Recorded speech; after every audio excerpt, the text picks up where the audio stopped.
Hunger reaches everyone. We returned to our home after it was destroyed. There are no doors, no windows, and many walls were either gone or full of large holes. The house was no longer a house, but it was all we had.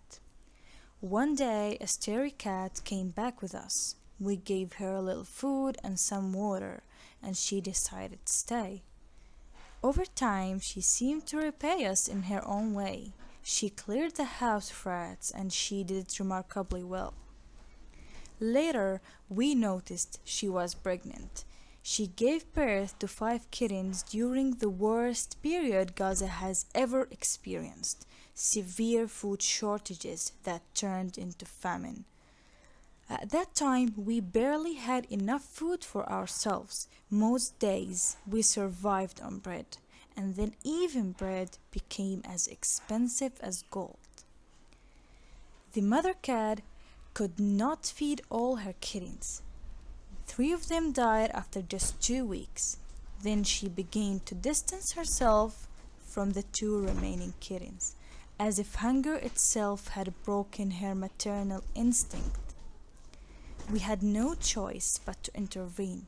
We fed the kittens small amounts of milk, something very rare at that time, and a nutritional supplement that was still cheap only because people could no longer afford to care about anything beyond survival.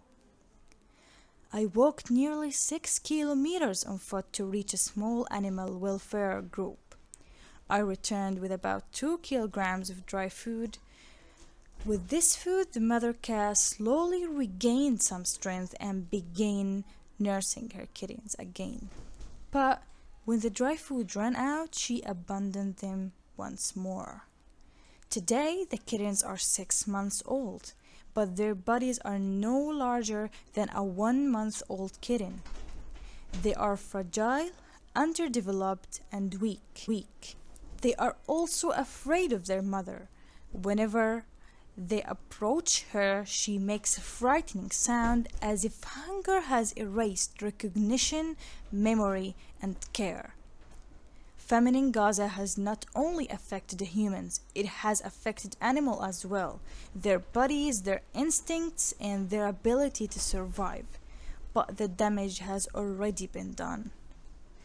And if hunger can do this to animals, we must ask ourselves a much more frightening question.